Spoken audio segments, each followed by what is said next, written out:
Recording in progress.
first time, the U.S., joined by European allies and NATO partners, publicly condemned China for malicious cyber hacks and directly hiring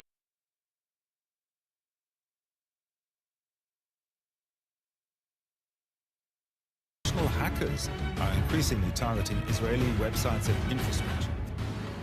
For the armed forces of the Philippines, attempts to hack into their system are nothing new. One of the world's biggest criminal marketplaces used by online fraudsters to buy passwords has been shut down after a global police investigation.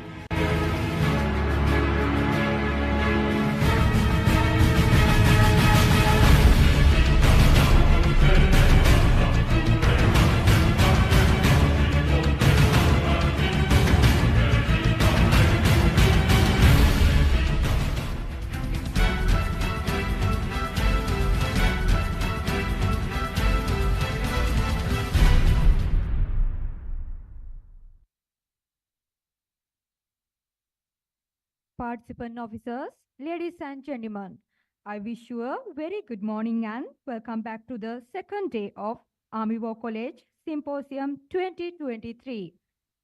We sincerely hope that today will also be intellectually fruitful and thought-provoking as yesterday. Ladies and gentlemen, before the commencement of the sessions, we would like to inform you that the Army War College has arranged a valuable e-certificates to all the participants of the symposium. You will receive your certificates to your provided emails after the symposium. Now, let us begin with the third session of the Army War College Symposium 2023.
Ladies and gentlemen, today, as the third session of our college symposium, we have a very important and pertinent topic for discussion.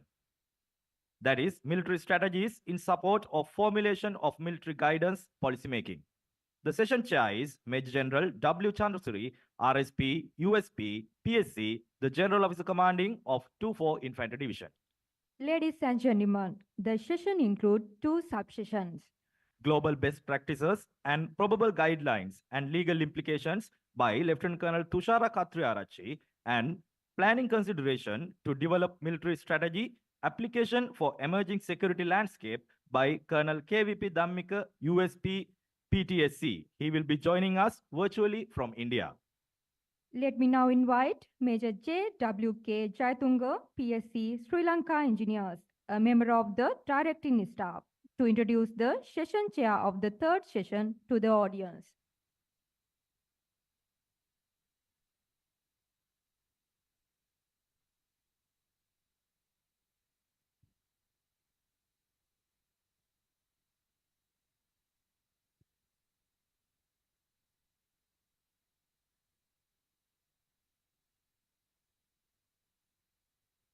Good morning, sir. Good morning, everybody. Distinguished guest, symposium participant, ladies and gentlemen. Now, let me introduce session chair of the third session of the Army War College Symposium 2023. And the session theme is military strategies in support of formulation of military guidance and policy making. When referring to the policy, as it applies to the defense sector of a country, it is public policy. This implies it is formulated through a process that has political consideration in mind, because it implies an extremely complex area of consideration. Ladies and gentlemen, to explore the issues that also involve the spectrum of legal implications, I am privileged to introduce Major General W. Chandrasiri, RSP, USP, PSC, as the chair of third session of the symposium. And this particular session is hosted from the Army War College, Buttala itself. With an illustrious career in the Sri Lanka Army and vast experience in the field of warfare, Major General Vipula Chandrasiri is an exceptional scholar and a true inspiration to all of us taking part in this symposium today.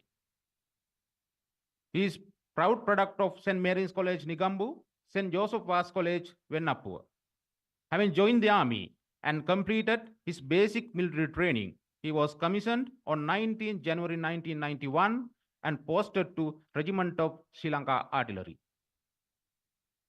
During his military career, he has held various critical command and staff positions, such as Officer Instructor at Sri Lanka Military Academy, Commanding Officer, 16 Regiment of Sri Lanka Artillery, Directing Staff at Defence Services Command and Staff College, Chief Instructor, Officer Study Center of the Sri Lanka Military Academy, and then the Chief Instructor of the Officer Career Development Center, which has now been designated as Army War College. Subsequently, he also held the appointment of Deputy Vice Chancellor, Defense and Administrations of the Kotalawala Defense University, before being appointed as the General Officer Commanding of 24 Infantry Division.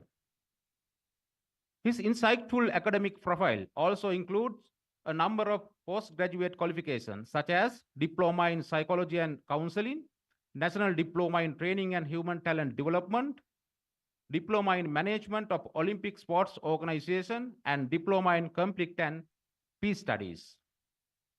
At this symposium, Major General Vipula Chandrasiri has been entrusted with the responsibility of chair in the session 3, where he will be exploring at the forefront of analyzing the change in dynamic of warfare in the digital age. Ladies and gentlemen, please welcome Major General W. Chandrasiri, RSP, USP, PSC, the chair of the third session.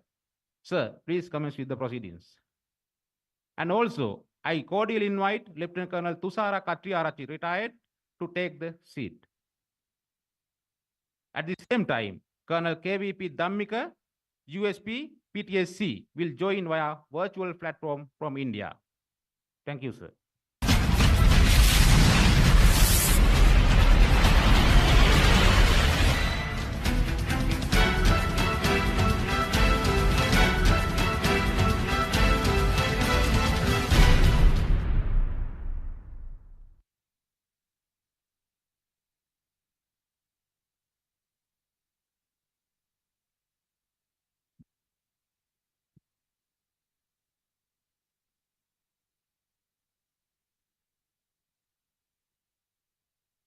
Thank you for kind introduction. And all senior officers, ladies and gentlemen, both on physical at Army War College and online. Good morning once again. So just to start with the today's session, session 3 of the Army Symposium, let's see that who can recall the previous 2 sessions. And also, I would like members of the physical participant, officer, to come up with today's context of this session. What is importance of this session? Before I proceed further, can any of you highlight the today's session importance of session 3, please? Any student? Please give the mic.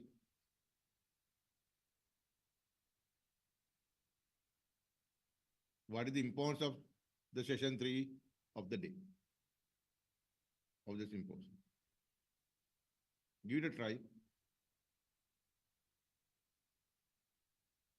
who is the senior most coast of, officer of the coast.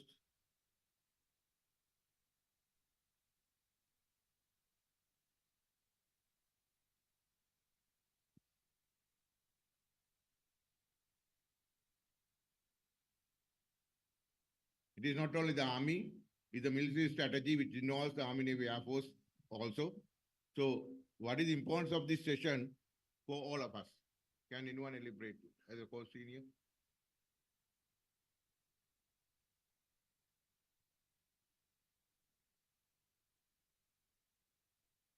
Okay, gentlemen, it is very important that you actively participate and go through the sessions as it is very vital for your future. And this session is a military strategy in support of formulating military guidance and policy making.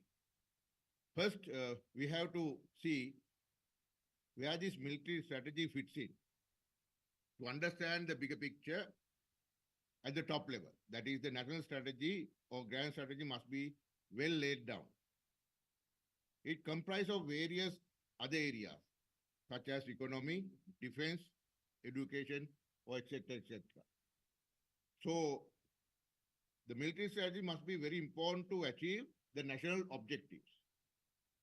Therefore, clear military strategy is very important for all military operations. It means not only fighting war, but all operation that military get involved. Ultimately, it is not the tactical and operational level that function. It is all stakeholders to support the military strategy. Therefore, clear guidance and a strong policy is a must. The function of military spreads in a wide spectrum, as we all know. It is not only the war fighting. It is spreads from military support to civil authority to global level practices like peacekeeping operations. Therefore, the policy and guidance must address the basic domain, that is land and sea. However, ladies and gentlemen, with the advancement of technology and technical aspects, this has further spread to space and cyberspace, where this seminar has focused on the 5th generation warfare. Even the Sri Lankan context, our military is not that forced with much advanced military hardware or concepts such as nuclear, blue water capacity, aircraft carriers, or the air power. There's a certain need to have some sort of guidance and policy touching these developments. So only thing that we can do is to do the modernization. Because to keep in with the advancement, it is very important because we have no other option, at least to learn and align with that. In military, it is mainly on the C4 ISR, that is command, control, communication, computer, intelligence, surveillance, and reconnaissance. Because C4 ISR is very much critical in strategic level decision making. Therefore, at least minimum modernization must be there, and continuous upgrade is very much the case with militaries as well. So we are compelled to do so, though we have facing challenges to implement and practice with certain new technologies. Ladies and gentlemen, however, there are some other major facts that always influences the grand or national strategy which affect the military strategy. Let's go by little bit on that. This is not the technological or technical, but also political and other influences which have direct influence on the military strategy. So we see the general major aspects of regional influences. We know that India, China, we have main influences on Sri Lankan strategy, not only strategy, all sphere of operations, and also a little bit of Pakistan, because these three countries are nuclear powers. And also economy, as of now, we are going through a bad patch. But our neighbor, the big brother, India, is grooming in a very different way. They have own problems inside. Their economic power, the reserves have increased into a huge amount. And China, we have no comment on that because emerging superpower and they holds the world economy and also balance the military state. Ladies and gentlemen, again, the military training that we received mainly for officers. So India, Pakistan and Bangladesh in the South Asian region, they are the much contributor for us. But recently, or a little while ago, China has come up and we have good number of military officers been trained and will be trained in China. So what is the implication on that? So we are having our own capacity yet to achieve that because we can't develop ourselves in our time. So we require to have the support from these countries. And also, we have to have a serious concern over the economic issues that certain military equipment, hardware that we can't buy it alone. And we have to depend on other people. And also, we'll have to see the technological and technical modernization. We have most of our military equipment and hardware has been purchased from China, from a small arm to artillery guns. And also, when you get to air, it is Russia, Pakistan also we purchased the military equipment. And in come to the Navy, they have wide variety of equipment that we have been purchased or been donated to the Sri Lankan Navy. So there's an influence on that in the military strategy. There are some other main consideration also in order to develop our strategy or the military guidelines and policies. That is internal conflicts, that is separatist ideology by Tamil in the north still is there, radical extremism such as ISIS, and also geostrategic location of Sri Lanka, the world most powers, interest and influence, and also we are dependent on economic aspect, and also independent policy itself for Sri Lanka is a dream. And also transnational crimes, Sri Lanka has become a hub of drugs, hub of human smuggling, money laundering, and all these other worst things affected, including garbage dumping from the various other powers. So, ladies and gentlemen, however, we need to narrow down to two main aspects in this session, that is the legal aspects and also planning consideration. In topic, the session, the subject will be delivered by the first session of the session, first lecture of the session 3 will be global best practices, probable guidance and legal aspects, and also the planning consideration to develop military strategy application. With that, let me now introduce our first speaker for the session. I think majority of the officers joining online and physical need no introduction. However, you abide by the practice here. May I introduce Lieutenant Colonel Tushara Katyarachi, retired. And she's had served for Army more than 20 years. During her service, she has commanded 3 Women Corps battalion and also raised 7 Women Corps, right? And as at now, her willingness to work with military has dividend that after retirement, she has focused on the studies, mainly on the legal aspects, has become attorney at law, and also applied. He was a visiting lecturer at the Kotarala Defense University. However, now she is a permanent member of the university. And it itself gives us a pride and also strength for the function of KDU, because we know that it's a military institute, but majority of the lecturers and academia, they are from the civilian aspect. However, she has been there and will be a permanent staff. And presently, She is the head of Department of Criminology in the Faculty of Criminal Justice, and she'll be educated you on the topic given. So, Tushara, may I kindly request you to proceed with your proceeding. Maybe you can go to the stage. Proceed.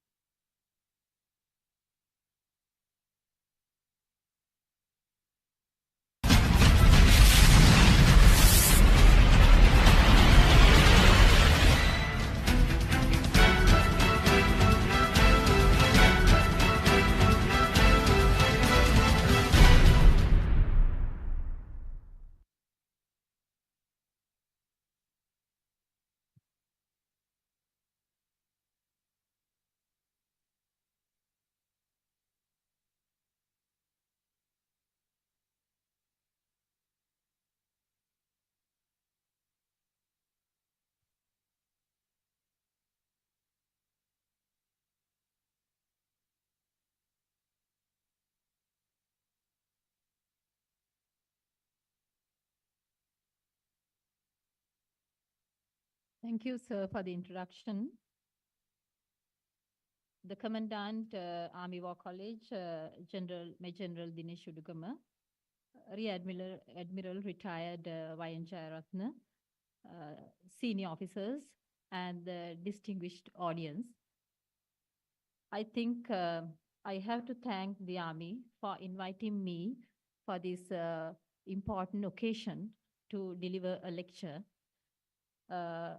on a topic which is very pertinent to discuss at this time of the hour in the military.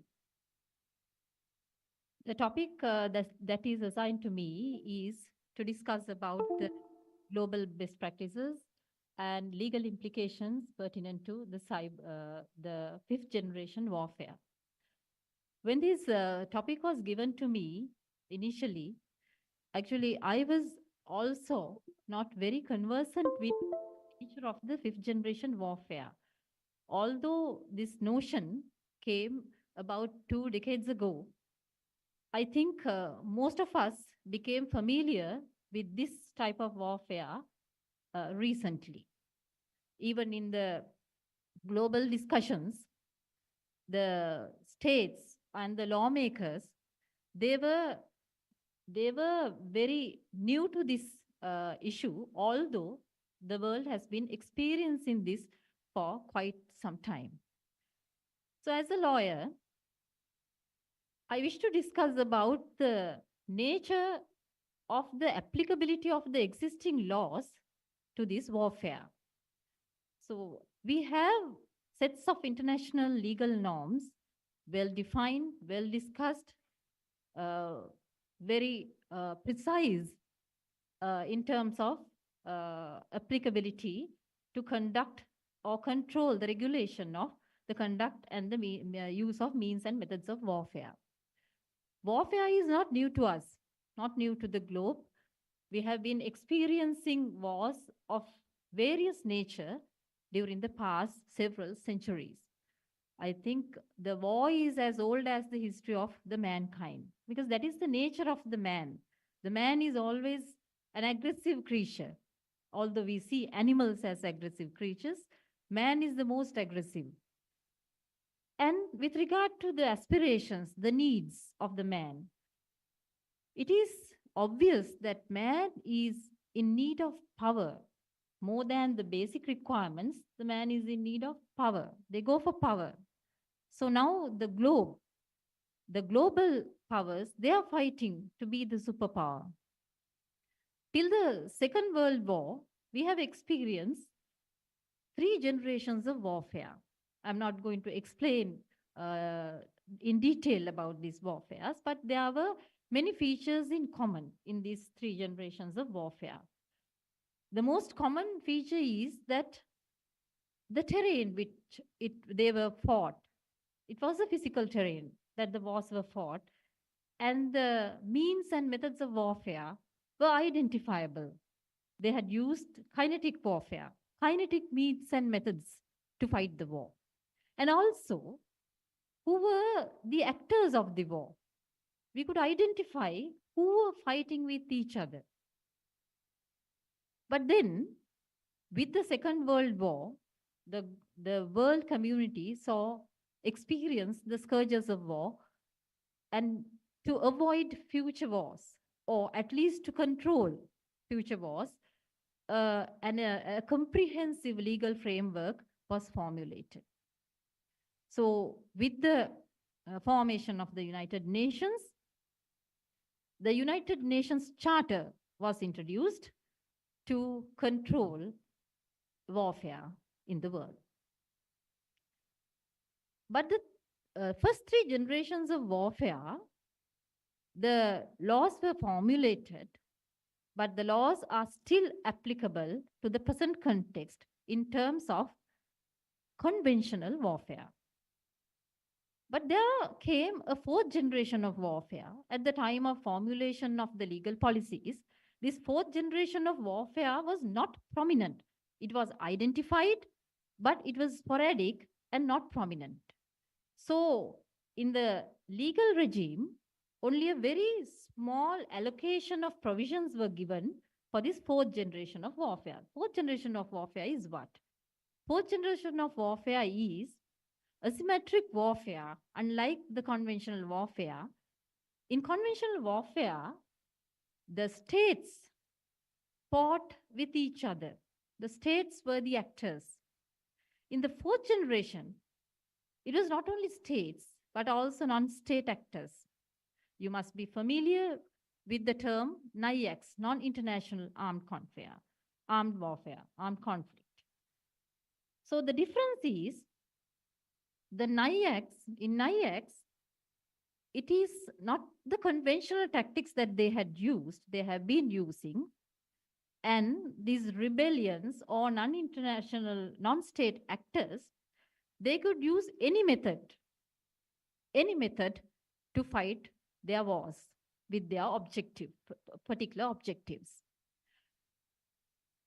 But when the legal regime was formulated, since this aspect was not very much prominent, so a small provision was allocated, but during the past 50 years, this fourth generation of warfare has proliferated, and it has been a global menace which is very difficult to control.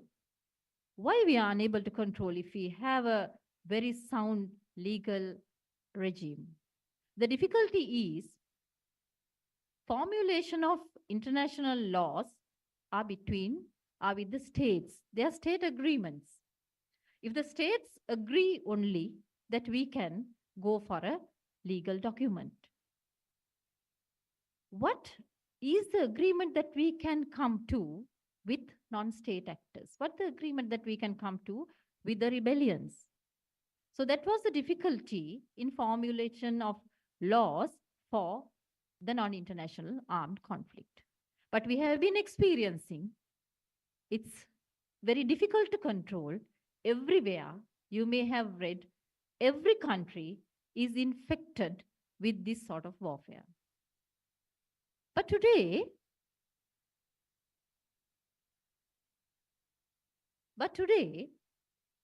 we are talking about another generation of warfare, that is this fifth generation of warfare. What is the difference between the previous four generations of warfare and this generation of warfare? Although we say that NIACs are difficult to be fought, this warfare is more difficult to be fought and also to implement the law, the existing law, or even to bring a new law. There is a difference of aspects that we have to cater for. What is 5GW? It is not a war fought in the battlefield. It's a unique warfare where you are unable to identify the perpetrators, who is fighting with whom, and the means and methods of warfare. What are the means and methods of warfare used? And what is the terrain? What is the terrain where this fifth generation warfare is fought? According to eminent writers on this warfare, this is a war fought in the human mind. It is a war of information and perception. The battlefield is the human mind. So you cannot identify where it is fought, how it is fought, what are the means and methods adopted. So I have shown a few methods where these fighters or the perpetrators of this warfare use. The cyber attacks, social engineering, misinformation, disinformation. So they use these tactics without using any kinetic power or a battleground, and the perpetrator is mainly unknown. You don't know who the actor is, or what's the domain is, and what the action is also. And there are some very developed technologies used, like automated weapon systems, artificial intelligence, and social media platforms. You may be familiar with the social media platforms, but we are yet to understand the nature of operation or function of these automated weapon systems and artificial intelligence, together with the other tactics of cyber warfare. Sometimes this war is fought without firing a single round. A single round may not be fired in this kind of warfare to achieve the political objectives of the belligerents.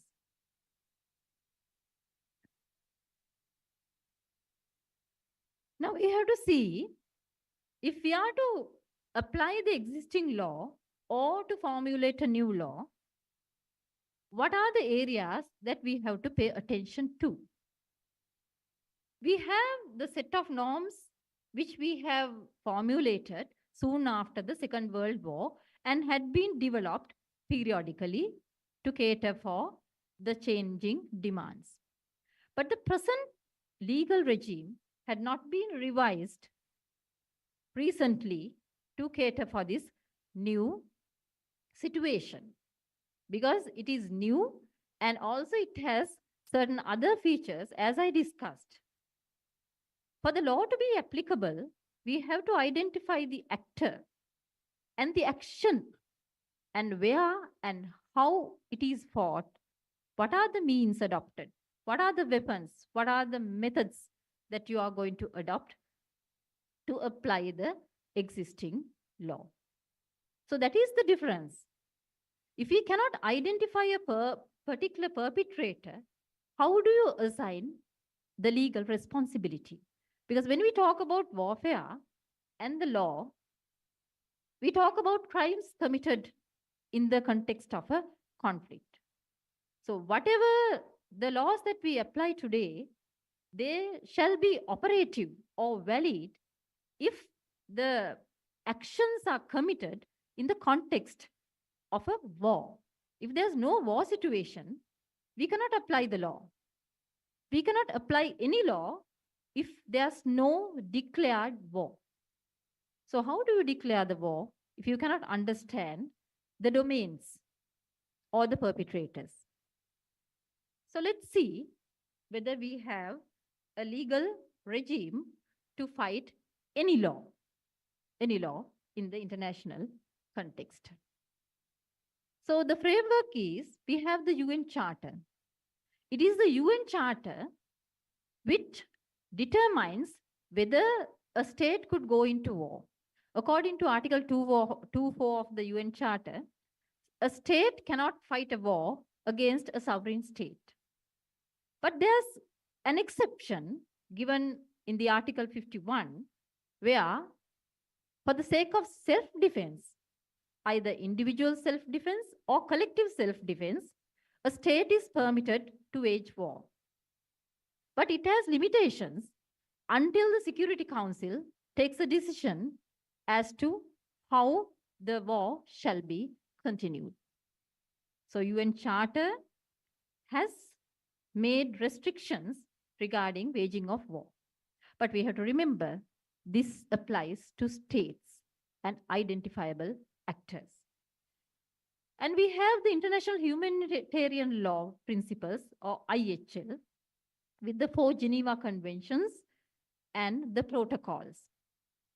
The 4 Geneva Conventions are meant to protect the particular parties involved in the war and also non-combatants and civilians. And also a particular article, that is Common Article 3, covers aspects of non-international armed conflict. It is rather comprehensive, but we need to develop that provision to cater for the existing diverse nature of asymmetric warfare.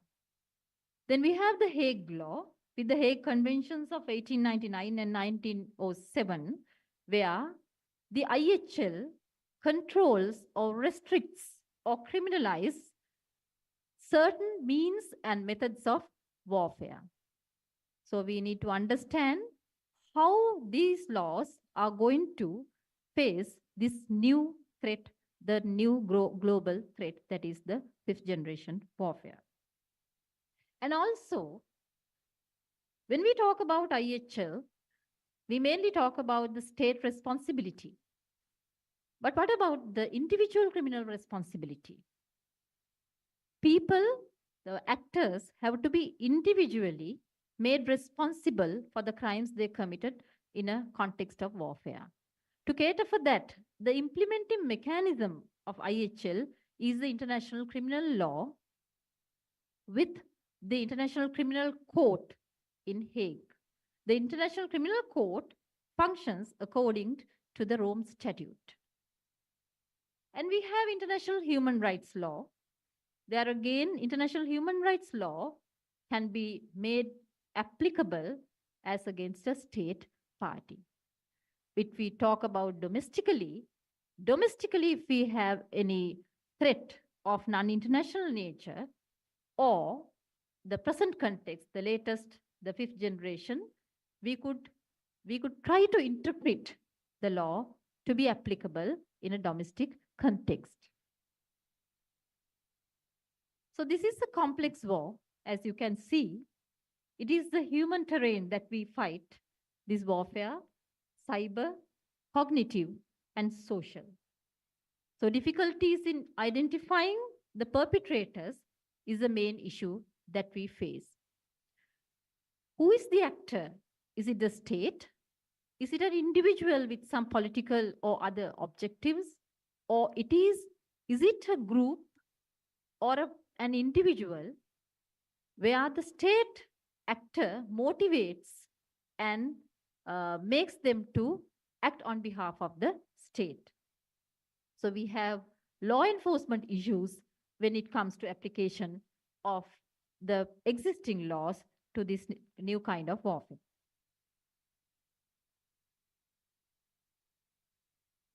So to see the applicability of IHL in 5GW or the 5th generation warfare, we have to understand the nature of the war in these 4 contexts. That is the geography of war, what is the domain, who are the belligerents and combatants, who are the adversaries, what are the objectives sought by belligerents. These objectives matter because, as I mentioned earlier, the laws that we have, IHL, ICL, International Human Rights Law, if we take the first 2 laws, the IHL and ICL, these laws shall be fought, these laws shall be effective only in a context of war. You have to remember that. If the 5GW tactics are used outside the context of war, then we are unable to apply any law, any of the laws which are there at the moment. But when it comes to international human rights law, whether it's during an armed conflict or otherwise, we can apply. But we have to remember the role of the human rights law is minimal when it comes to warfare. Then we have to understand the changing nature of the forces. Because the forces, the nature of the force determines whether there could be crimes committed in a battlefield.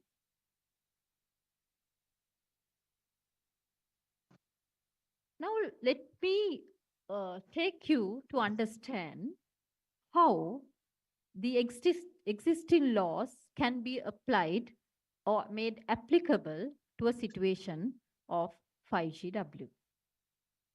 Actually, these principles, these IHL principles in the UN Charter, they all have been introduced soon after the Second World War, introduced in the sense developed as to what it is today, soon after the Second World War. So at that time, we all know that we were not experiencing this new situation. So now there's a challenge for the lawmakers.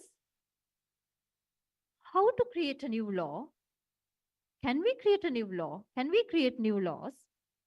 Because in one sense, there are actors who are who are engaged in this kind of warfare and tactics. And there are states who are the victims or who are affected by these attacks and who are employing strategies to overcome this threat. So both actors, both parties have to be, the conduct of both parties have to be regulated by law. But at the moment, we have not developed any international legal order to face this threat.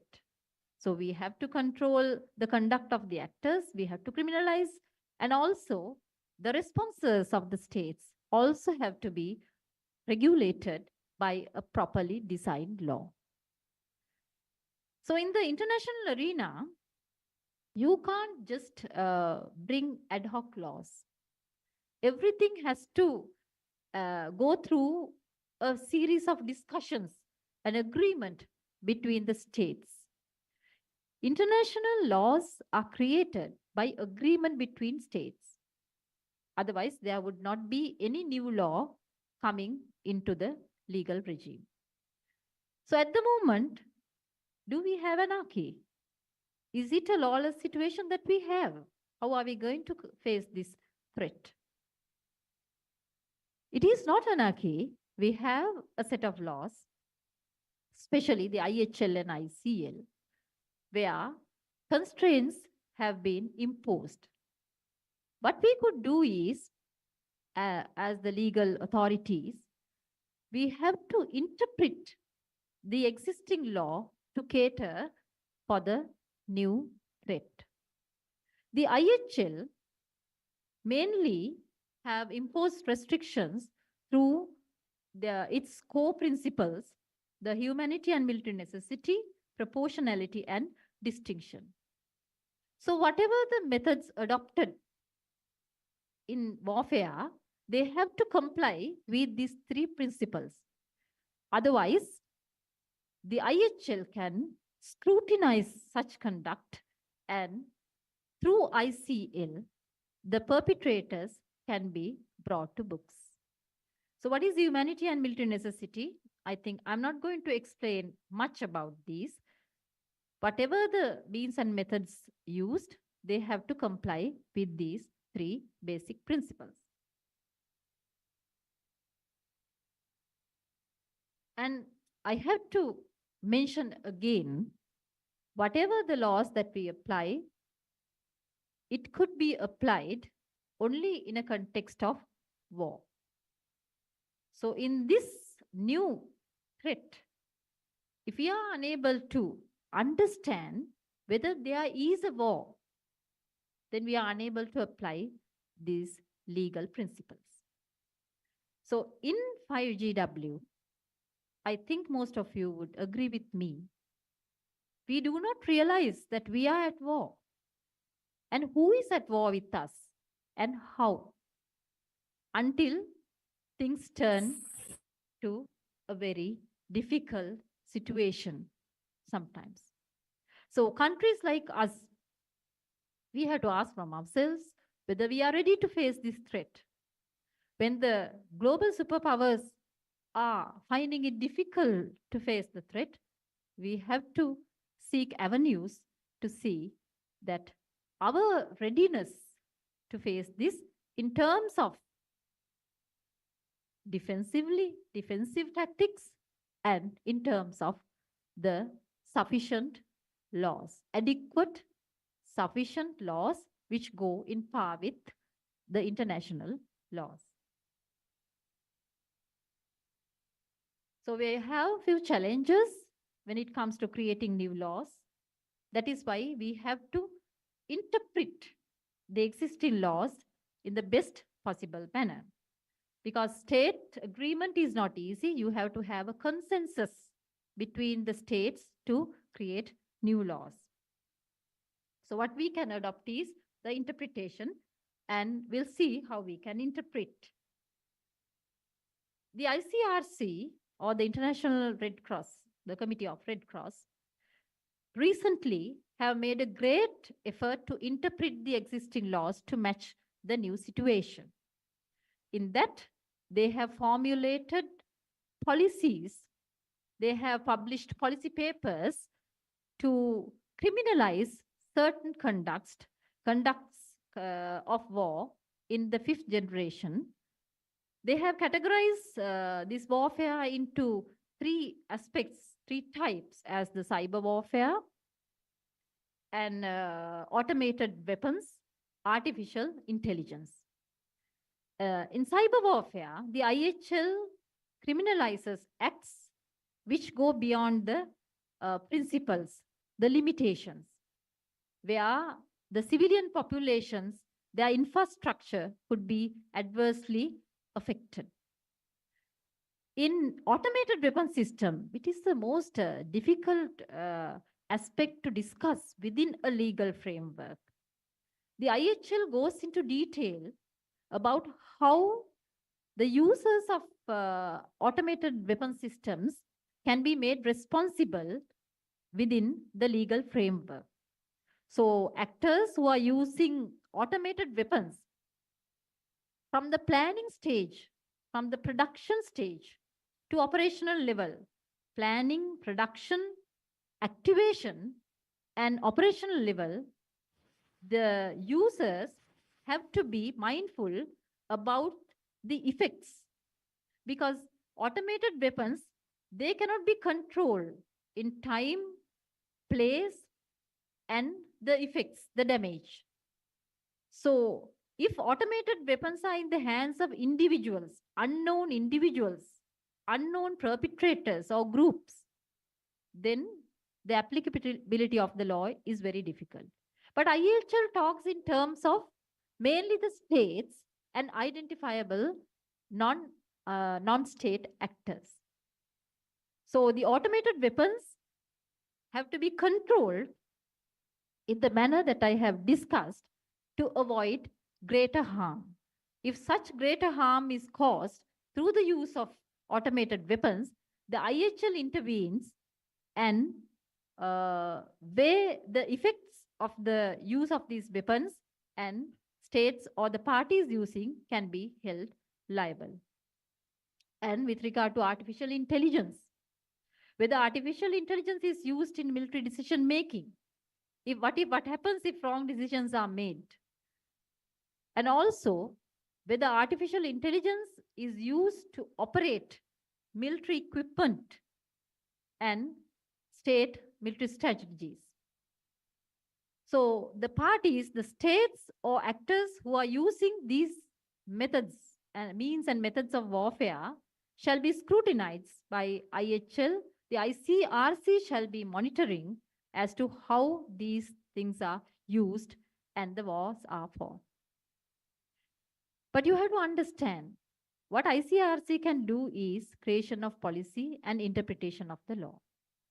Adherence lies with the parties, the belligerents. Because in the international arena, enforcement of the law is very difficult.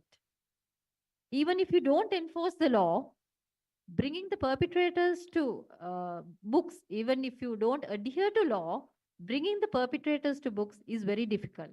So we'll see how difficult it is. we are implementing the IHL principles for this warfare through ICL, International Criminal Law, as I mentioned. But according to the Rome Statute, according to which the International Criminal Court functions, it is a very cumbersome process. Although the present prosecutor, Mr. Karim Khan, is making his greatest effort to bring the types of conduct during the fifth generation warfare to fit in to the war crimes, aggression, genocide, and crimes against humanity. The type of wars, the type of conduct or the type of criminal conduct criminalized by the Rome Statute, it is a very difficult task because there are constraints. The Rome Statute does not allow crimes to be interpreted or brought in by analogy. You can't just bring laws, you can't just criminalize acts away from the out of the Rome Statute, because international crime means a very serious level of a crime.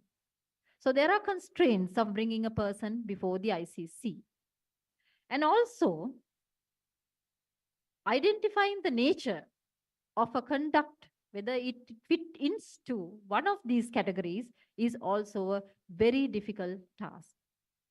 In a recent publication, in a recent policy paper, the ICC prosecutor has mentioned that they are doing their best to bring the perpetrators of cyber warfare before the ICC, the investigation and prosecution of cyber warfare. So you can understand, even at this stage, even today, even the ICC is planning to bring cyber threats, the perpetrators of cyber attacks. So we are yet to talk about other systems, other means, the artificial intelligence and the social engineering. How are we going to fight the social engineering? Because in social engineering, it's a top-down method where influencing the minds and conduct of the people can bring more harm, greater harm than firing a bullet. So how are you going to bring them to books? That's a challenge that we pose. So difficulty in attribution, difficulty in identifying the domain is the problems that we are facing now legally. So what is required mainly is international cooperation. As I have shown on the screen, there are a number of methods that the states apply to face the war. The inoculation theory and other the tactics. But whatever, we have to ensure that we are not jeopardizing the liberty of our people. We are going to control the social media to a greater level, like certain countries do, like China. So what will happen to the fundamental rights of the people? Can we do that?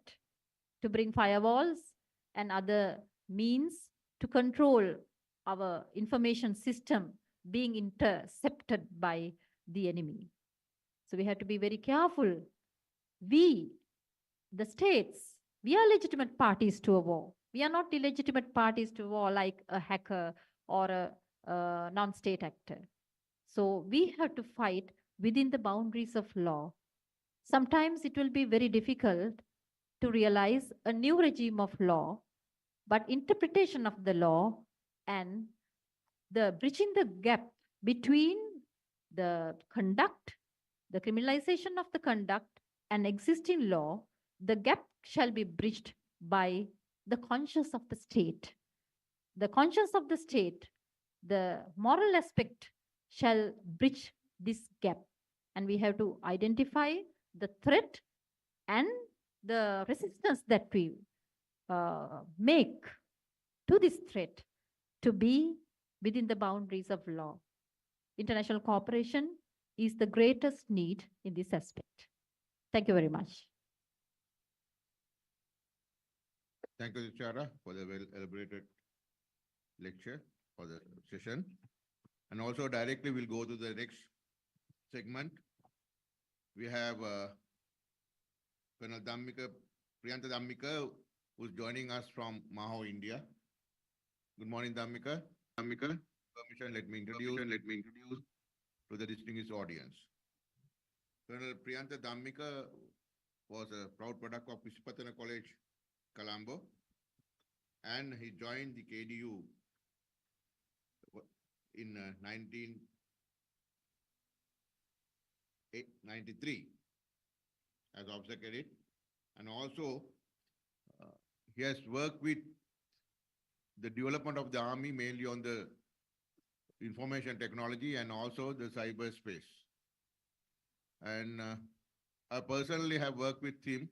He's a very devoted and enthusiastic and also patriot for the armed forces and for the country. And he has done Norman service of the development of the equipment, mainly in way back in 1998. He was the pioneer engineer of ANTP 36 radar, which was very highly cost equipment was brought to the Sri Lanka, where its maintenance plays a huge impact on the economy. However, with his dedication and research, he has maintained those equipment with minimum economic constraint, given minimum economic constraint. You have been, as an audience, is fortunate to hear, as he is presently was the director, Defense Cyber Command and Information Warfare Center of the MOD, and also in India, willingness to join online, despite he was engaging in a course. So please welcome Colonel Priyanta Dhammika. And Dhammika, please proceed with your proceeding for next 25 minutes or so. All the best. Thank you very much, sir, for your kind introduction about me. The Commandant, Army War College, senior officers, distinguished guests, esteemed panel, chair, ladies and gentlemen, good morning. I extend my warm greeting to all of you. Today we come together to delve into the pivotal intersection of planning consideration for military strategies. In the face of fifth generation warfare, as the world undergoes rapid transformation, the security landscape is evolving at an unprecedented pace. This necessitates the adaptation and development of our military strategies and application to effectively address these evolving threats and ensure national security. Today I am going to conduct this presentation in following context.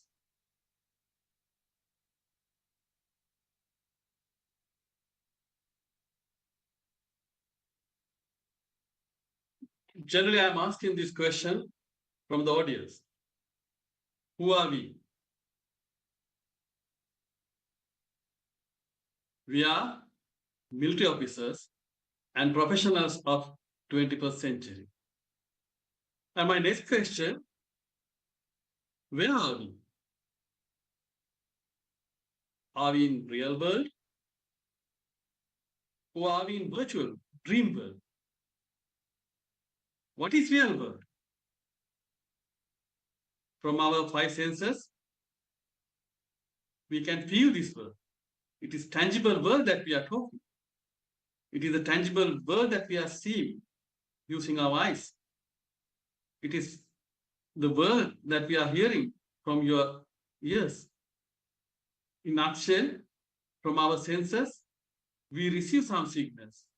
That particular signals travels through our nerve system and goes to our brain. Inside the brain, there's a signal process happening. That particular process creates so-called virtual or a real world. But when it comes to the dream world, what is happening in the dream? When we are dreaming, It's again a signal process which is happening inside your brain. That is, dreams are created inside your brain. So when it comes to the real world and the dream world, both inside your brain, inside you. I can remember in Lord Buddha says, the world is not in outside, it is inside. It is inside within you. So I have a question. Then what is the difference between the real world and the dream world? I have my own answer. I think in a dream, we see it alone. If we can see the same dream together, it is no more a dream. So if we can look at the same dream together, it is the so-called real world. So let's come to the virtual world. What is virtual world? Virtual world, not that real or dream. It is a world created from the digital infrastructure. Digital infrastructure in the sense, computers, networks, and all the processors, terminals are kept together, and it created a world based on the digital infrastructure. That particular virtual world at present has given a name called cyberspace. Actually, that is the world generated out of the computer networks, based on the computer networks, which digital logics are governing, ones and zeros, trues and false, yes or no. This is the logic in the digital. Based on this digital logic, this virtual world created. That particular virtual world became cyberspace. It is because of there's a science fiction game, Neuromancer. In that Neuromancer, they have introduced this particular digital world as cyberspace. From that day onward, the cyberspace came. It is happened in 1982. And again, with the development of technology, this particular virtual world developed, enhanced. So with the introduction of the extended realities, something called virtual reality and augmented reality and the mixed reality. These are the components of these extended realities. Virtual reality, you are fully immersed into the world or a virtual world that generated using the computer networks. When you're wearing head-mounted displays and when you are wearing all sensory devices, that is in virtual reality. And what is augmented reality?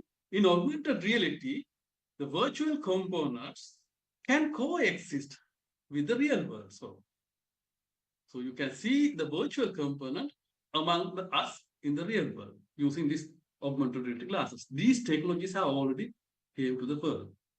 And this augmented reality and the virtual reality combined together and create the mixed reality.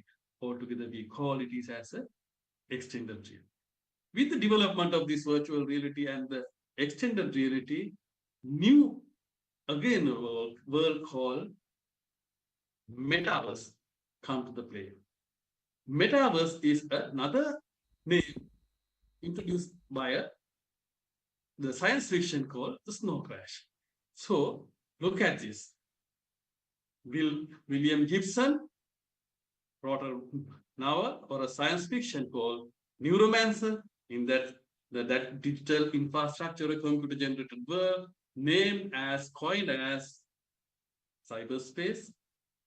Now again in the Neil Stephenson in 1992, he wrote another science fiction and it created the metaspace. So whatever the computer network world or a cyberspace and the metaspace or a metaverse all are operating the same basic principles based on the computer networks, where these networks are covering entire globe at the moment. If using the submarine cables, it covers most of the majority of the cyberspace top of these computer networks or on the submarine cables. And few other things are connecting through the satellite networks and the radio networks.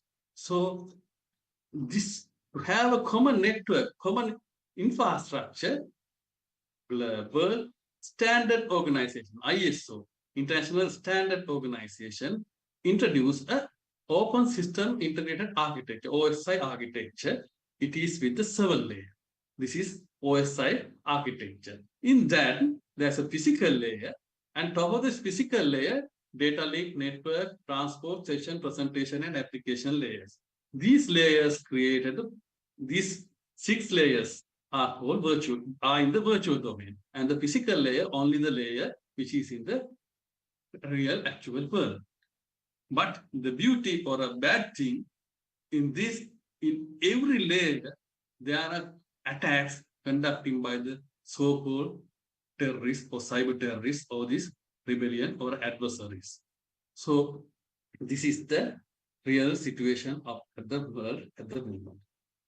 And you all aware the technology is developing fast pace. There's a law called Moore's law. In the Moore's law, they say technological development or a processing power of a computer is increasing exponentially, as you can see on the screen. So at the moment, every 18 months, the processing power of a computer getting double, and it is increasing, it's rapidly increasing.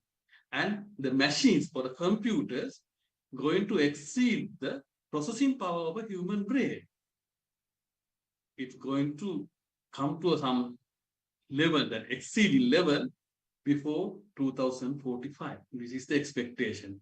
John McCarthy, the father of AI, and many other scientists predict that dates are somewhere before the 2045. In between 2045-35, we can expect, with the development of AI, this rapid advancement, exceed the human power, and machines will reach to the thing called singularity. Singularity means there is no return. There is no return after the machine reach to the singularity, then there will be a huge problems will arise. Okay, let's come to the key subject matter, that is the characteristic of the 5th generation warfare. So from yesterday morning onwards, I am fully aware all the speakers very nicely and presented what is this 5th generation warfare. And we have to look at 5th generation. When it comes to the full scale warfare, 5th generation warfare is not happening alone. First generation, second generation, third generation, fourth generation, all the tactics are remaining. That is why you can see when you look at the Ukraine-Russian war, same old tanks are moving in the using the same tactics, same kind of trench warfare is happening. But top of that, all the other new generation tactics are happening. So in the 5th generation warfare, I wanted to highlight few points. These key characteristics, that is hybrid warfare. Hybrid warfare is a complex military strategy that blends traditional military tactics with unconventional methods. This hybrid approach aims to blur the lines between war and peace, making it difficult for adversaries to identify and respond to the threat. Unlike conventional warfare, which involve clearly defined objectives and battlefield, hybrid warfare operates in the gray zone, exploiting vulnerabilities and operating below the threshold of traditional warfare. This makes attribution and response challenging, allowing the aggressor to achieve strategic objective without triggering full-blown war. Then come to the gray zone tactics. Gray zone tactics are coercive action operated below the threshold of war that aim to achieve strategic goals without triggering an armed conflict. These tactics often involve combination of non-military tools like disinformation, cyber attacks, economic pressure, and proxy forces, making them difficult to attribute and respond to the effectively. By exploring vulnerabilities and operating in gray area, these tactics can destabilize adversaries achieve the strategic objectives, and avoid triggering full-blown war. Non-state actors, NGOs, multinational corporations, international organizations, terrorist organization, transnational crime organization, cyber activity groups, private military groups can consider in this non-state actors vector. Then the cyber warfare. It utilizes computers and the computer networks to disrupt critical information infrastructure. In that, basically, it involves there's something called CIA triad. CIA stands for confidentiality, integrity, and availability. The adversary is attacked to one of them. They attack the confidentiality, they steal the credentials, they disrupt the availability of the resources. So these kind of attacks happening in the cyber warfare, I will dwell it in next slide. Then the economic warfare. Economic warfare is a very common fact. Many critics, the Western bias critic says Sri Lanka was undergoing, or the Sri Lanka debt trap, which was introduced by the Chinese wolf warrior tactics.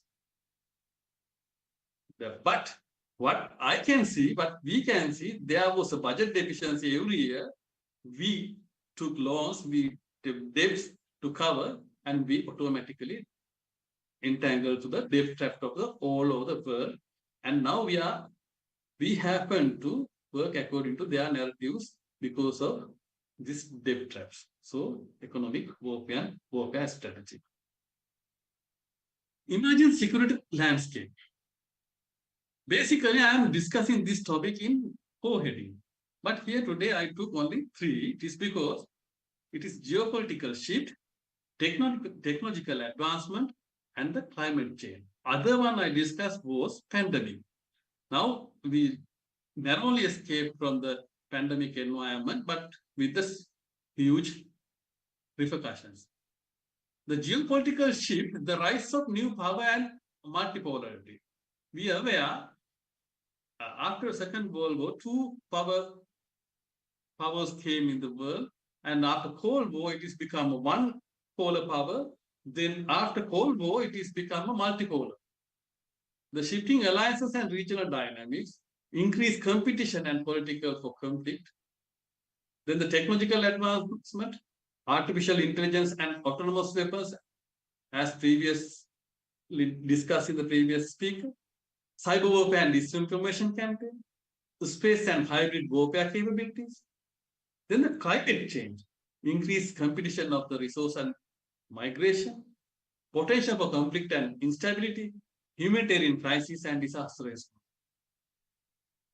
Then the planning consideration. We have to think about how we are going to plan it. When we are planning, we are always adopting the basic tactics that is called SWOT analysis. That SWOT analysis can help Sri Lanka to assess its readiness for the 5th generation warfare. What are our strengths? We have a strong military. We are trained for these conventional operations, highly trained military we have, Army, Navy, and the Air Force. And we have a strategic partnership. We have a good partnership with all over the countries. We have a good connection with the US, we have a good connection with China, we have a good connection with Russia and India. So we have a good strategic part. And the cybersecurity awareness. Our leaders, our military leaders fully aware. Their cybersecurity awareness is essential. That is why this symposium also going on this topic. That is why we are following this line. This is why we talk in this subject matter everywhere at the moment.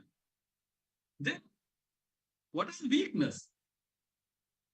Limited cyber defense capabilities. We don't have enough infrastructure, sufficient infrastructure to defend our cybersecurity posture, to make our cybersecurity posture in a very protective manner. Then the economic vulnerability. It's very non-fact. Our economy is very fragile. We are suffering. We all are aware. No need to talk about it. Then the social divisions. We are divided. We are divided as a ethnics. We are divided as a religions. Our divisions is very high. Then what are our opportunities? development partnerships. We can have partnership with any other country because of our non-alignment principle. Investing in the technology. We can invest in the technology. Promoting national unity. These are our opportunity. We have to do these things. And what are the threats? We have a huge threat, cyber attacks. Every day I'm observing more than 1,000 attacks to the army headquarters and the Panaguda networks firewalls we are also mitigating. At the embodied firewalls we are mitigating. At the Navy and Air Force firewalls we are experiencing at least 500 to 600 attacks per day. We wanted to intrude to our networks. Then the disinformation campaign. You look at the media, you look at the TV, how they create the information. They show what, not the truth. They show what they wanted to show you. And economic coercion. So that is the critical issue that we are experiencing at the moment. So planning consideration, we have to consider threat assessment and prioritization. Identifying and understanding emerging threats, analyzing capabilities and vulnerabilities, prioritizing threat based on the risk and impact. Then we have to strategy development and adaptation. We have to define national security objectives. We must be aware what is our national security objective. Then we have to develop flexible and adaptable strategies, because we can't have a clear, very long strategy. We must have to have a good vision, and we have to have some adaptive plan. So it's very evident. We prepared 2025 strategy, but the fragile environment or economic situation, will it promote? So we have to change. Adaptive planning is essential, having the target to the desired goal. The integrating emerging technologies and capabilities. We have to integrate. We can't hide from the technology. We have to integrate the technologies. Then the post-modernization and innovation. Investing in advanced technologies and research, developing innovative training and education program, fostering culture of adapting and agility. International cooperation and partnership. We must have to have international cooperation, strengthening alliance and partnership. Threat intelligence sharing in the cyberspace is very essential. For that, we need to have partnership. Sharing intelligence and collaboration on research, very essential. Otherwise, we have to invent the wheel again and again. Addressing global security challenges, it is a collective measure.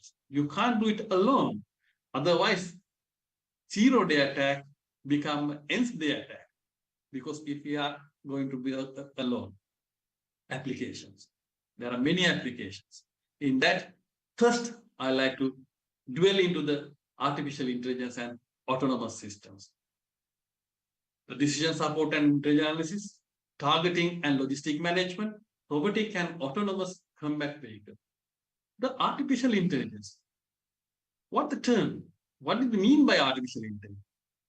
Aim of artificial intelligence is to develop a human-like machines or human-like thinking device. So when it comes to human-like, do you think the AI is reasonable? Do you think AI is fair? Is AI is unbiased? No. AI is developed not based on the pure digital logic. If you use digital logic, only you get ones and zero output. Yes or no, right or wrong output. If there's exam, if someone is between 40 marks is the mark, pass mark. If someone is 39, you can't pass. But if a human is marking the paper, if you have sympathy toward the student, sometimes you add 1 mark and you make him pass. That is the human nature. When there's a crucial decision, humans are biased. He take his son's side. He take his daughter's side. That bias, sensitive genes. So similarly, when AI developed, AI also used not the digital logic. There's logic called fuzzy logic. That particular fuzzy logic is a logic we are discussing. There should be something in between ones and zeros. based on that fuzzy logic, AI was developed. So you can't expect unbiased AI. AI is biased. You have to remember that point in your mind. And we are experiencing, at present day, many AI language models. At the moment, we are amazed with the language model because the year 2023 is the year of language model. Very first language, ChatGPT came in January. Now, how many GPTs are, how many AI language models are operating in them?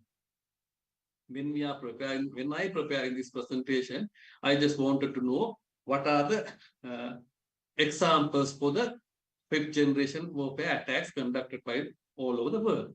I just write and asked on the Google Bard. What was the answer came to me? In the answer said, the Chinese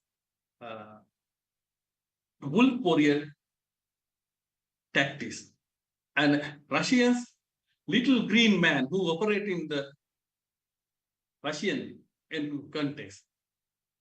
They in Crimea from 2004. And all the information that I received from the Google Bard only about the Chinese and the Russians. If AI is fair and unbiased, why didn't he show anything about the US? Next question I asked on the Google Bard, are you biased AI?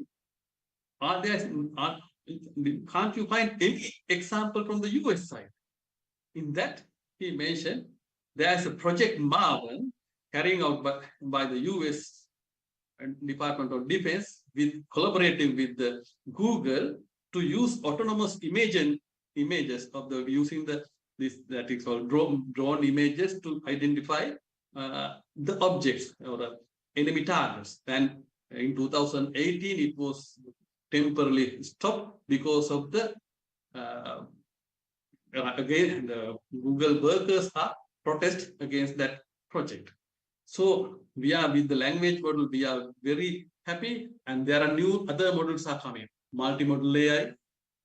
This deal with the images, videos, and audios. Now ChatGPT only with the text.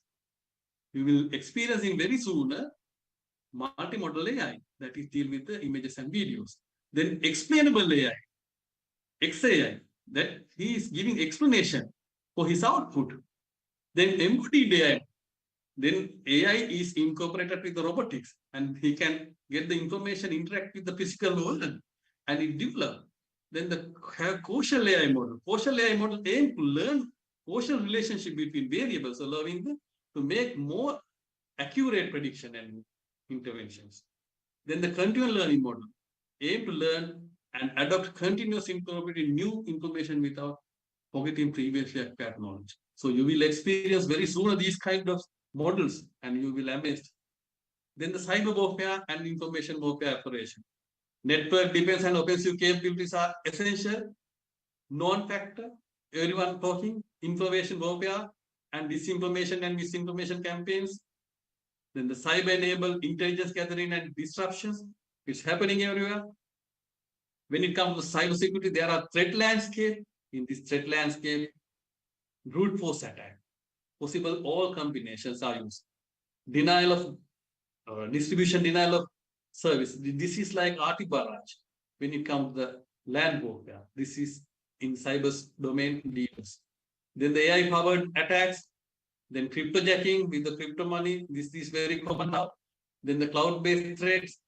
Then the phishing and social engineering. Every day our military is experiencing this. And insider threats, we have bad experience in Sri Lanka Army and the MOD. Ransomware attacks. Entire ICTA networks happened, attack to the under ransomware. Supply chain attacks, very commonly in Ukraine and Russia. Non-state, nation-state cyber espionage. They are looking at us. Most of our neighbor countries. Zero-day vulnerabilities. Very first time the attack is coming, it go through your firewall. IoT, fileless malware, your legitimate files injected with the attack. Biometric data exploitation, they can steal your biometric data. Deep fake threats, very difficult to identify. And credential stuffing, mobile device exploiting, and APT, advanced persistent. This is a deliberate sort of attack. So space and hybrid warfare, the space-based surveillance communications, anti-satellite capabilities, because some spy satellites are hide with the derbies. You can't identify. Hybrid warfare tactics combine conventional and unconventional method. So that's why I'm most always asking if you are a VIP protecting, you have to carry, all of you must carry some black umbrella to cover all the people. Because if you look at up, your face will recognize. Climate change and disaster response, humanitarian assistance and disaster relief, crisis management and conflict prevention, building resilient infrastructure and development. This is non-factor to everyone. So what is our response strategies? Adapt a comprehensive approach, enhance cybersecurity measures, improve intelligence and information sharing, and build resilience against disinformation, legal and ethical consideration, counter unstate actors. So these are the key takeaways that I am suggesting. Take with you. Develop comprehensive understand and the threat landscape, invest cybersecurity and critical infrastructure protection, promote media literacy and critical thinking, collaborate with international partners, investing in emerging technologies. As we stand on the precipice of the rapidly shifting security landscape, it is imperative that we adapt our military strategies and application to ensure our readiness for the challenges that embracing technological advancement and fostering a spirit of innovation. We can build a resilient and adaptable force capable of safeguarding our mother, Sri Lanka, and promoting global security. Remember, our preparedness today determines our strength tomorrow. Let us continue to collaborate, innovate, and there peace and prosperity prevailing. Thank you for your time and attention.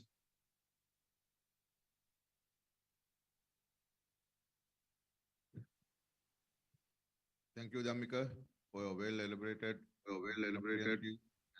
summarized presentation. Ladies and gentlemen, we'll straight away go to the question and answer session. Before I start the question and answer sessions, already have received 11 questions from the audiences around. Most of the questions are similar in nature, asking about the development of the military strategies. However, there's 2 questions I will take out from these 11 questions, since it will be touching all the questions in common. This question made by the Major KVA Odikara, PSC Sri Lanka Signal Corps. His question was, when it comes to the making of policies in military establishment, what are the international standards which are going to employ by the policymakers, and what are the limitations to adhere to the international standard? I think, Tushara, you may be able to answer this question.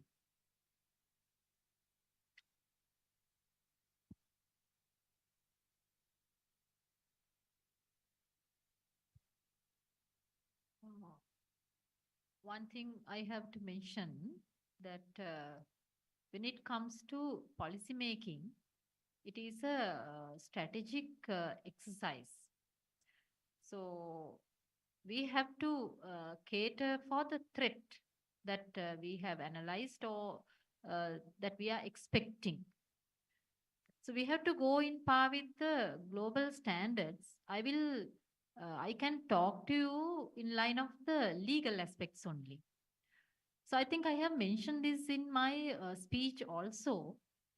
When we are making policies, that we are making policies in one way to act offensively, if I'm right, Chandasri sir, we are offensively and also defensively, we have to fight against this. So the offensive measures and defensive measures both has to fit in to the legal regime. That is, we should not go beyond the principles of waging war. So although there's no physical terrain, we are talking about a war. So in this context, we have to stick to the basic principles outlined by the IHL norms. That is, we cannot go beyond humanity and military necessity. So we have to stick to this framework. And proportionality, are we exceeding, are we overanalyzing our threat and exceeding the strategies that we are employing?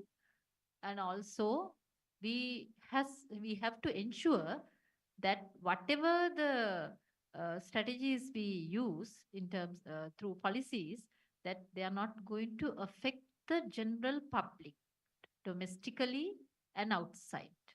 Because targeting civilians, if our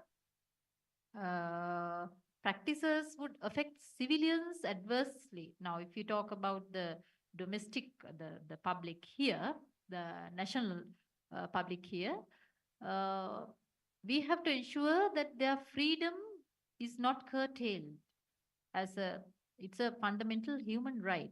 So we cannot curtail their freedom, even in the services. So we are all human beings. So we are not robots. Even our freedom of the military personnel is also important. Although we are fighting wars of various nature and we have constraints. So freedom of expression and freedom to engage with the outer world, society, outside the Sri Lankan society as well. So that we cannot exceed, although certain countries may have adopted certain measures to restrict this freedom, we cannot go beyond that. And also, we should not reach other systems where these limitations are broken. But technically, I think Colonel Dhammika will be able to answer technically for this question. We have to, the lawmakers and the policymakers will have to sit together. Or once the policies are made, it has to be consulted. The lawmakers will have to be consulted. That is how we do. Even when we make a domestic law, that is how we do. It has to be subjected to scrutiny, the drafts. So that is how we'll have to face this threat. Dhammika, you may add something further.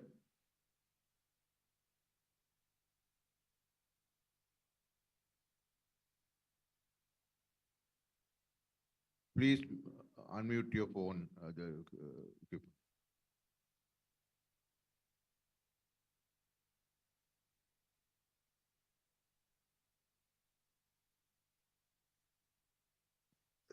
Sorry, Tushara very correctly explained it.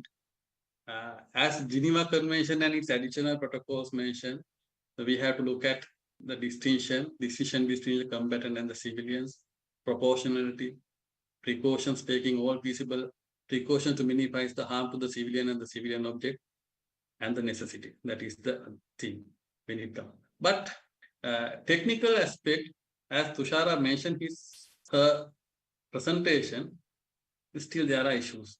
At the international level, they are discussing. It is because the autonomous weapons attack, who's going to take the blame? And when it comes to the artificial intelligence devices take decision itself. Then who is going to get the blame? So I know the UN is in a process of making laws in that aspect and creating a standard. They are sharing the issue, and I am fully aware they have shared it all over the countries, all the member countries. They are asking views how we are going to mitigate this issue. Otherwise, already I think Tushara gave the answer. That's all, sir. Okay, the audience, the physical audience, this is time for you. Please hand over the mic quickly.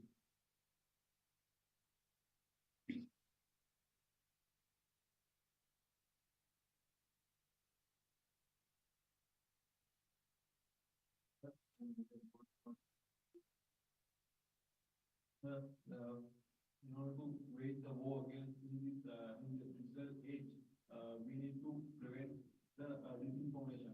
For that, we need intelligence or monitoring system to keep eye on the social media platforms like YouTube and Facebook. Other than that, we should have a disaster response system for these kind of cyber threats. And other than that, we need to have uh, a partnership with the social media platforms, and we should need to enhance the media literacy of the people, so that what are the precautions that have been taken by the Sri Lanka as a whole or Sri Lanka army to mitigate this disinformation techniques. Thank you, sir. It's a very timely and pertinent question. Dhammika, I think you may able to give a good elaboration on The this. first part of the question I didn't hear actually properly. Yeah, because please, mic was not. question for the first part. Sir, in the digital age, we need to wage the war against the disinformation. For disinformation aspect, we need to keep a track on or keep eye on these media, social media platforms like Okay, other. thank you. I think Dhammika, you got it. Okay. Answering to your question, at the moment, if I tell the truth, from the 5 locations, maybe from Sri Lanka Army, there are 2 locations they are monitoring all these social media activities. If something is harming to the Sri Lanka Army, they will act and they will inform and take the legal or actions, because there is an army routing order published in 2021 and even in the 2017. You are not authorized to publish or share that kind of records. And there is the law is about to pass regarding to the social media. As you very correctly mentioned, if we able to have a communication between the social media platform provider is essential. But this issue at the moment in Sri Lanka, that connection is given only to cybercrime division of the police. No any other body can report it, especially when it comes to the Facebook media distribution issue. Only the cyber crime division can complain to the Meta group, because the Meta handling the most of the social media devices now with Facebook and other thing. So, and another thing, if it is not covering in our legal framework, because at the moment we are Sri Lanka is covered under the Computer Crime Act, that is 2017, and other acts are listed: Intellectual Property Law, Electronic Transaction Act, Payment Device Act, Personal Data Protection Act came very recently, that is in 2022, that is last year. If these things are covering only in that particular legal framework, only these social media platform providers are activating. And now we, with the Center for Research and Development, and there are some tools which can read the captions of the social media platforms. They automatically detect, and it's supported, but just imaging how many millions of people are using the social media. Now in world, it is 8 billion people in the world. From that 8 billion world, there are 15 billion devices. So these 15 billion devices produce some content to the social media. And from that 15 billion, at least 10 billion are using social media. So that 10 billion, maybe 22 million in Sri Lankan population. But Sri Lankan population, 22 million, there are elders and very young crowd. But some people using 2-3 devices. Almost 14 million people, somewhere around 14 million people are using social media. So physically, by manning to monitoring these things, not completely you can do it at the moment with the human intervention. So to counter this, we are also seeking some AI mechanisms. But since the Sri Lanka is a poor country, at the moment we are not suggesting investing huge money for the tools to acquire, because the country is poor, and I know this.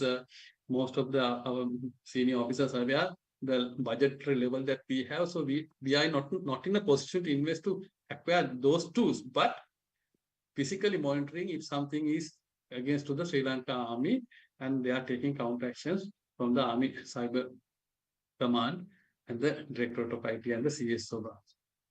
And did I answer your question? Yes, sir. Thank you, sir. Okay. You can go for another question from the audience.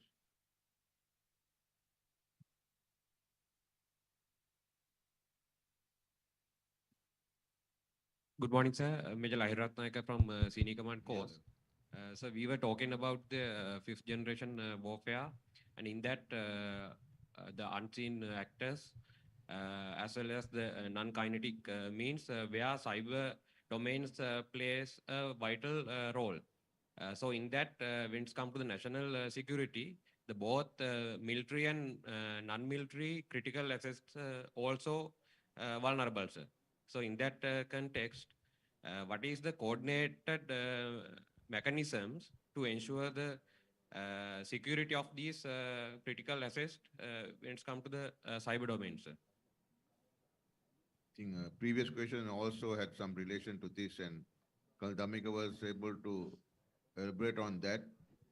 Again, I think Damika can add something for the previous question and to answer this. Okay. Thank you, sir. At the moment, Sri Lanka is having two organizations to act. That is Sri Lanka CERT. Now it's changing the name to the Sri Lanka Cybersecurity Agents. Another one, when it comes to military, it is the Defense Cyber Command. Both having a two act. These acts are still under just completed the draft level, and they both going to ratify by this year. We are in the position to submit it to the parliament. Till such time, we don't have a legal authority to act in that subject matter. But as the initiative, all the ministries connected, and because we are part of this Colombo Security Conclave. Under the Colombo Security Conclave has a one project what we suggest. All the each and every country, their ministries having their critical infrastructure. They are aware what is most critical to the national security. And similarly, when our directorate operation having some contingency plan to when it comes to the security escalation, they are having a contingency plan activate each and every department. That is not only the our DOPS is one partner in that. It is under the CDS it's happening because when it comes to if it is a Rupahani cooperation, that Navy is going to support it. Similarly, each and every organization identified critical infrastructure protection mechanism or counter mechanism is there at the moment. Similarly, for the cyber security issue, to identify the critical infrastructure, we have launched a project starting with this January. Actually, the 24th January, we are going to identify what are the critical infrastructure of the country. We need to identify it properly. So, and what are the vulnerabilities in that? And after identifying all the vulnerability, in our Defense Cyber Command that we are planning to dedicate that powers to each and every services, because Army, Navy, Air Force are not only to protect themselves. We need to protect our country and country's critical assets. So we are giving addition, other than the in particular ministry, their particular organization, their own contingency, we are planning to have our reinforcement mechanism to protect that critical infrastructure. So that is how we are operating at the moment, but we are waiting to get the legal approval because till we got the legal consent, we can't intervene to the others' work because otherwise we can't even look at the vulnerability of other network. Very recently, ICTA got hacked by and got attacked by the ransomware. But prior to that, we are aware the ICTA networks having so many vulnerabilities. We have informed, but we can't look at the vulnerability. It is like we are trying to intrude to someone else's house. We can't go be having good capable people who can identify that situation. We don't have the legal authority to seek and search, do this. We call it as a vulnerability assessment and the penetration testing. Legally, we are not authorized to do it till we get the legal coverage. That is the present situation, sir. Thank you, Damika, and abide by the also the constraint of the timings. We'll have to finish the session at the given time. There are some more questions being given. I would like to read out one question posed by Major A. Rukman Perra, RWPRSP PSC. His question was, what strategic initiatives are necessary to build a workforce capability of addressing the challenges posed by the evolving warfare technologies? I think, Rukman, if you go through the entire workshop or the seminar, you might be able to get a good answer for you. And also another online question is by Colonel Janaka Ranavira. He has asked this question to both speakers based on your narration and experience. What strategy should Sri Lanka adopt to develop a national strategy or legal regime addressing the fifth generation warfare, ensuring effective countermeasures against imminent threats in the future? He was the commandant of SMI, and think also that you might able to not give full answers for this, since we have the constraint of time, Shara. So again, it was well elaborated due to the question, and also Dhammika, in future, you might assist him as the commandant of addressing his own situation there at the training of the officers of the army or the military on to his request in as for the time being. So, ladies and gentlemen, the session 3, the theme was the military strategy in support of formulation of military guidance and policy making. In that, when given time, keeping the main focus on the legal implication and best practices, and also the emerging security landscape and futuristic domains, and its consideration, implication, and solution was discussed. So I should thank my panelist, Lieutenant Colonel Retired Tushara Katyarachi, the head of the Department of Criminology of the Faculty of Criminal Justice, General Sir John Kodaradu University, for coming all the way from Colombo and spending and sharing your valuable insights of the subject. And also Colonel Priyantha Dhammika. Dhammika, thank you for sparing your time, even you're attending a course in School of Signals, Maho, India. And also, ladies and gentlemen, he's holding a very responsible appointment as the Director Cyber Command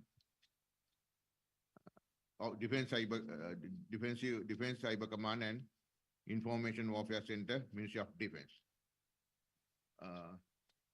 Also, my thanks to the Commandant, Army War College, my friend Major General Dinesh Udugama, for organizing this seminar hybrid despite all the constraints that we have faced, and also the Chief Instructor Dhammika and his staff of making this event a big success. And also my special thank to Rear Admiral Y.N. Jaratna sir, the former Chief of Staff. You have been a strength for us here throughout the seminar, and you are going to stay, and we are going to have a session also as a speaker. And thank you very much for being with us. And also the very energetic and focused participants, both physical and online, during the session 3. Wish you all a very informative and very fruitful 2 sessions to come. And have a nice day. And for me, coming here to War College is very special.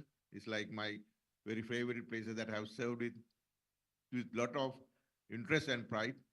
And again, the Commandant and staff, thank you for selecting me to chair this session. And also the both panelists, Tushara and Dhammika, for supporting me to make this session a success. Have a nice day.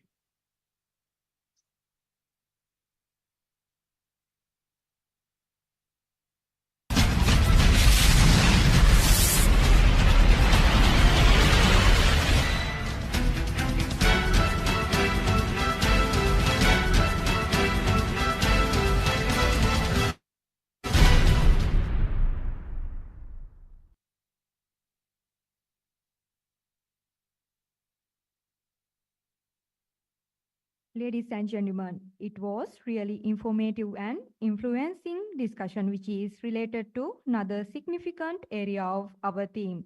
On behalf of the Commandant and the staff of Army War College, we would like to extend our sincere gratitude to the Session Chair, Major General W. Chandrasiri, RSP, USP, PSC, and the panelist, Colonel K.V.P. Dhammika, USP, PTSC, and Lieutenant Colonel Tushara Katriarachi, retired, for sharing their invaluable thoughts and experience in the field of military strategies in support of formulation of military guidance policymaking.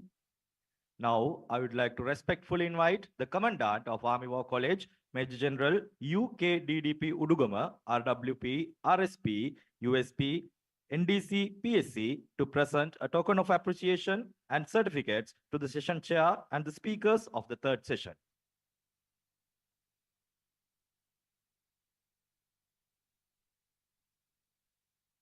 First, I would like to invite the session chair, Major General W. Chandrasiri, RSP, USP, PSC, to accept the same.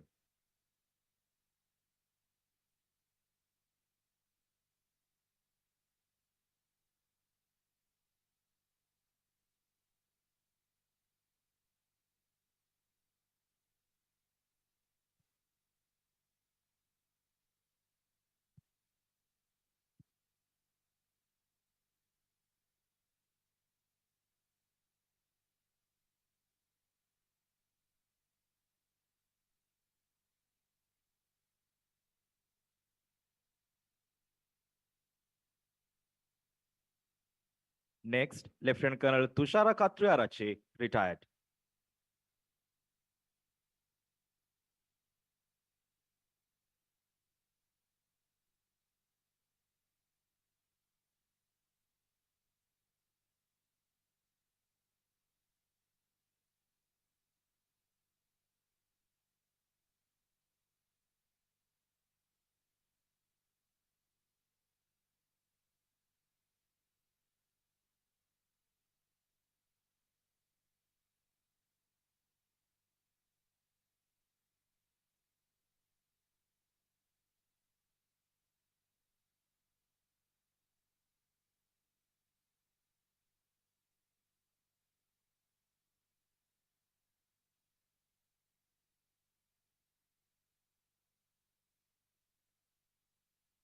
Thank you, sir. With that, ladies and gentlemen, now it's time for the tea break, and the fourth session will start at 10:30 hours from the Army Headquarters, Colombo. We expect all virtual participants to log back before 10 minutes and all physical participants to sit by 10:25 hours. Thank you.